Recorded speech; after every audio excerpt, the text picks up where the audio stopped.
Okay. Got him? I got him. Yeah, I'll get the part. Peter? Peter? It's all right. You know him? Yes. He's one of our boys, Peter Mathis. Well, he's the one. Impossible. Is it? Tell him. Come on, talk! Will you? Stop it! Now look, I don't know what he's doing this far from school. But I'll tell you one thing, he's not making any phone calls. How do you know that? Because he can't talk. He's a mute. Come on, Peter. Peter was definitely in his bed at 10:15. I was on the floor myself. I saw him in his room. And less than an hour later, he's 5 miles away. Has he ever run away before? Contrary to what everyone in this town thinks, the Greenleaf boys are not constantly running away. Actually, he has, Mr. Quinlan. The first week he was here, he ran away twice. I'd like to talk to his roommate. He doesn't have a roommate. Well, then I'd like to see his room.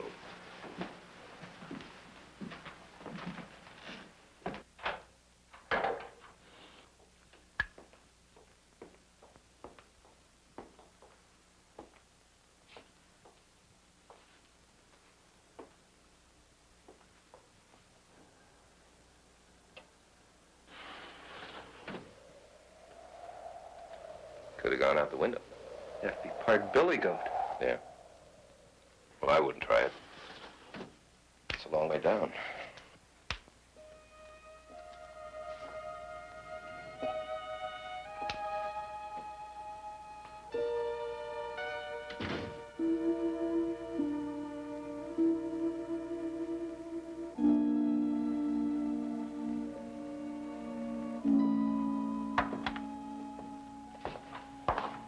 Is he all right? I got him to sleep. I'd like to question him first thing in the morning. He can nod yes or no, Ken. The fact that he can't talk, physical or psychological? Psychological. Psychological, physical, what difference does it make? The child can't speak. The child tried to set me on fire. Elsa will be able to identify him. Well, he was at the festival with the rest of the school, wasn't The night of the festival, Peter had an upset stomach, and I sat up with him right here. We didn't leave the infirmary. Maybe there's more than one of them. It's too incredible. I don't believe it. he? Well, in the last couple of years, has he been violent? No, he's been completely withdrawn. In your sessions with him, did you ever mention Michael? No? Did you? No. Well, where's he from? What's his background? I have his records in my office if you'd like to see them. I would. You get his records, bring them back to my office. Amy, here are the keys to the cafeteria. Make us some strong coffee and some sandwiches. If this has to go on, we can at least be civilized. Would you like a drink? I sure would. It's against regulations. Did you speak to Helen? She's all right. Mills left the deputy there. That's nice. Help yourself. Thanks. You know, Doremus, it's quite conceivable that Michael didn't die and is living around here someplace. I mean, we don't know who he is, but when Peter sneaks out at night, they meet.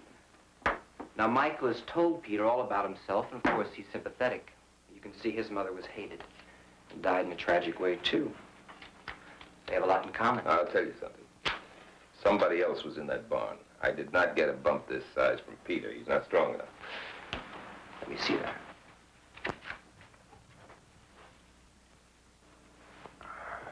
Put something on that.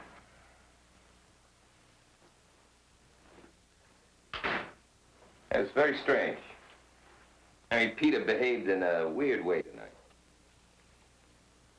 As though he were doing something he was told to do. He's the same age Michael was when he ran away.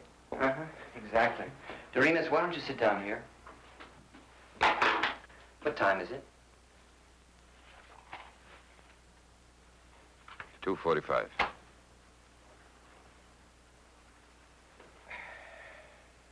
Ouch.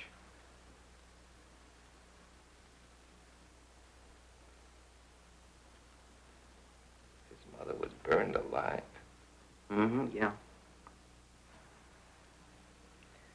Making some progress with him, though, through hypnotism. I'm quite close to removing the block that keeps him mute. afraid I'll have to start all over again now.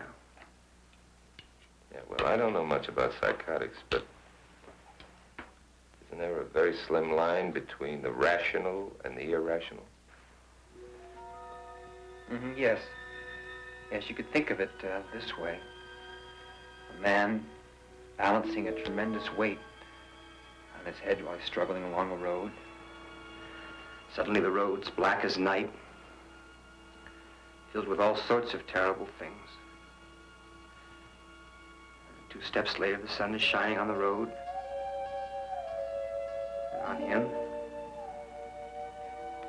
Maybe he'd like to think about what happened out there in the sun. I'd like to think about the terrors. But he can't. He can't stop. He can't stop, not even for a moment, because the weight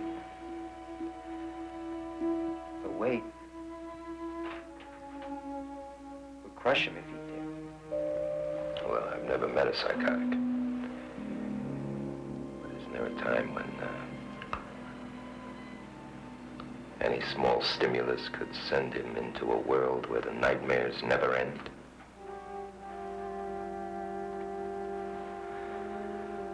Yes, I think so, yes.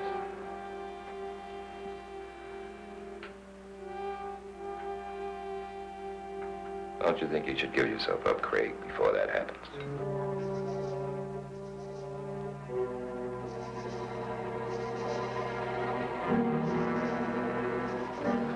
No, I don't think so.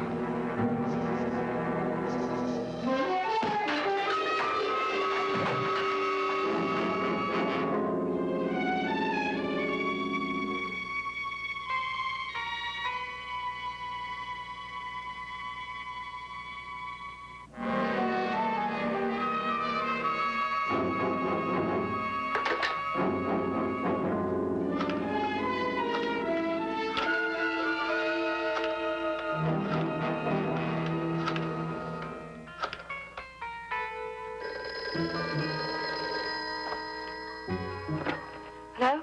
Helen? Craig. Yes, listen, I can't explain now, but something's happened. Now, I'll be right over, but until I get there, you mustn't answer the phone. You understand? Michael mustn't know you're home. Do you mean he's alive? Yes, but don't answer the phone. Do you hear me? Is the deputy still there? Yes, he's parked in front of the house. That's good. Craig, where's Doremus? He's coming with me. Listen, I can't talk anymore.